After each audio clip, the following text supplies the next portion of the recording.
Hello friends, welcome to the Movidonstar channel.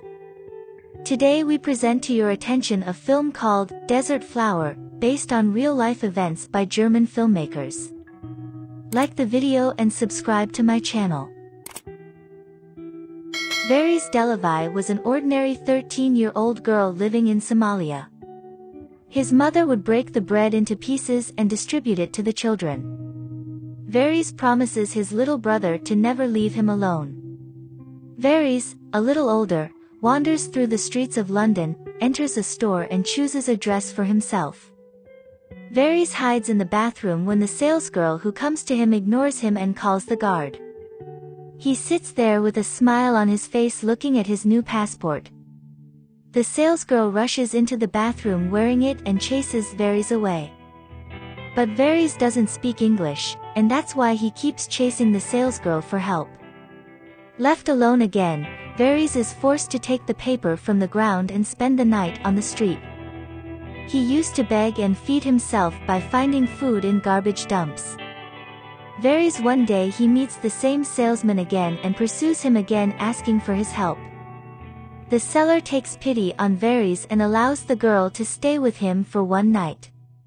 But the administrator won't let Veris into the room because the salesgirl named Merlin is also on rent. After some conversation, the administrator girl allows Veris to spend the night with Merlin and imposes a condition that he does not pollute anywhere. Veris kisses the administrator's hands in gratitude and calls her mother. While Merlin was sleeping, Veris had cleaned the room and made him coffee. Merlin writes down an address where Veris can get a job and gives him his clothes as a gift. They run into the cleaning guy in the dormitory hall, and the guy tells Veris that she's beautiful. Veris takes a job as a janitor at a cafe and is noticed by a customer who is reading a book and sees Veris pocketing the leftovers. That client turns out to be a photographer named Terry Donaldson, and he offers Veris a job. Veris comes to Merlin's room again and says that this time he will pay for the rent, and the administrator agrees. Ashamed of showing off his body, Veris takes a shower and undresses, and Merlin pranks Veris by stealing his shirt. Veris was cooking and learning English. Neil, the cleaner, comes into Veris' room and wants to get intimate with Veris. Merlin always went to nightclubs because he wanted to be a dancer, and this time he took Veris with him. Veris meets a black guy there and gets to know him. The guy who undressed the girl invites her to dance, but Veris, scared of something, runs away from the club. But Veris can't enter the room because Merlin is having sex with a guy in the room. Veris constantly admonishes Merlin not to do such a thing and to be a decent woman and reveals to Merlin that she is a virgin. Veris' penis has been cut off and sewn back on, and Merlin is shocked to see it and asks how it happened.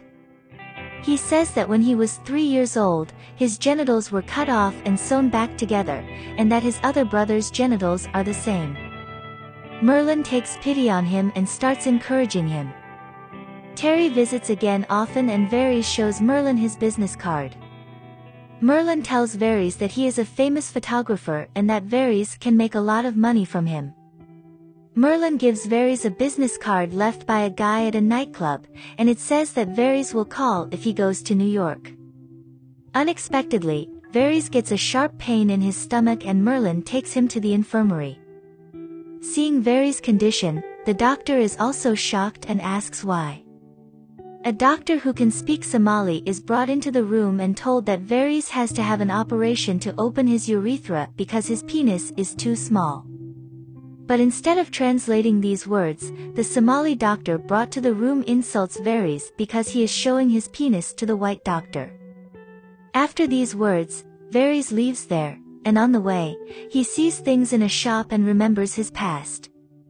When Veris was young, he would always tell his mother that his penis hurt, and she would always say, "It's normal." Veris' mother marries her to the old man in the village at the age of 13, and the old man has sex with her. This was the old man's fourth wife, and he always wept over this fate. It's too late to do anything, because the old man gave his family a lot of money for various reasons. But Varys decides to run away one night and bids farewell to his brother, promising to take him one day. Despite the difficulties on the road and the pain in his legs, Varys does not back down. After traveling a long way, Varys comes across a truck and gets into it, and the driver tries to rape Varys on the way, but Varys hits him with a rock and runs away. Varys, who escaped to the city, finds his grandmother and eats it deliciously. Grandma takes Varys into her care and says that what her mother did was a mistake. Thinking about it all, Varys comes back to the hospital and tells him to do a genital surgery and urethral dilation. A recovered Varys comes to that famous photographer and asks how much they will pay him. Terry Donaldson gets to work and Varys is blinded by the rain from the camera. It takes a long time before she learns the job and comes to the Varys modeling agency with ready-made photos. To the question, "Do you know how to walk?" Varys answers, "Of course," but Varys, who is now wearing high heels, acts like a 90-year-old old woman. A female administrator named Lucinda eventually decides to hire Varys and pays for a taxi to get to casting.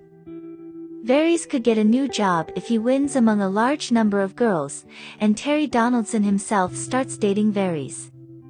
After several photos, Lucinda tells Varys that she has won and that Paris, New York is waiting for her. At this time, Merlin also took up dancing as a hobby, and Varys gave him an expensive Gucci watch. Varys practiced his walk every day in his dormitory to win grand shows. Unexpectedly, Lucinda tells Varys that he is an illegal immigrant and tells him that he will be deported from London, while Milton kneels before Varys and asks for his hand in marriage, saying that by doing so, he will stay in London and solve his problems, but he doesn't need to. Will not stay because the administrator girl knew well how to prepare documents. But Varys, who set out with Lucinda, is arrested by police officers at London airport due to false documents. From the airport, he was brought to the Somali embassy, where Varys works daily as a cleaner and has lived here for 6 years. One day, Varys decides to run away, not wanting to go back to Somalia, and hits the streets of London. Lucinda bails out Varys so he can stay in London, and street banners begin displaying ads featuring Varys. The dormitory administrator apologizes to Varys, feeling guilty that Varys was caught because of the forged documents.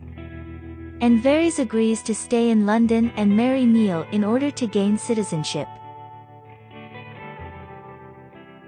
Varys clears Lucinda's debt, and when Terry Donaldson arrives, he forces Varys to pose naked for a calendar photo, and out of desperation and the promise of a large sum of money, Varys agrees.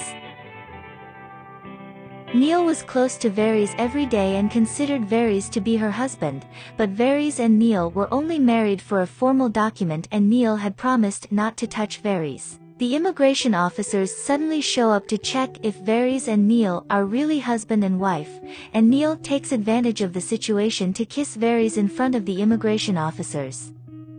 Varys grows tired of living with Neil, and he soon gains permanent residency, thanking Neil for this, and removing Nyloa's ring. Varys is now free and becomes a citizen of London with the right to work anywhere in the world. He achieves many milestones and he moves to New York. From New York, she is looking for a guy named Geralt, whom she once met in a nightclub, but Geralt does not recognize the new Varys and says that he is already married. All of Varys' dreams die and he calls Lucinda to tell her he's quit. Varys gives an interview to a popular American channel and tells in detail about the day that changed his life. When she was 3 years old, she went on a walk with her mother and met the butcher woman, who cuts and sews up girls' penises. The female butcher infects Varys with an infection while cutting up his penis and feeds the severed penis to the birds. He says that he fell in love once in his life, but he could not achieve it. Unexpectedly, Geralt reads a journal about his interview with Varys, and it turns out that Geralt is actually unmarried. The girl next to Geralt the day he met Varys was just his neighbor. Varys was preparing to give a speech at the UN event at this time and Merlin came to him and even Geralt came looking for him. In African tribes, many girls' genitals were cut and sewn back together, and on the wedding night, the husband had to take a knife in his hand and cut the thread sewn on his wife's penis. Girls who did not do this would be expelled from the tribe and no one would marry her. One of Vera's sisters died during a genital mutilation, unable to bear the pain and heavy blood loss. 130 million women around the world suffer from FGM, and Vera spoke at a UN event to end the practice and to fight it. In 1997, the UN campaign against female genital mutilation was launched. Was appointed as the leader of the limb. The movie is actually based on real-life events, and what do you think about the movie? Write in the comments. Thank you so much for watching.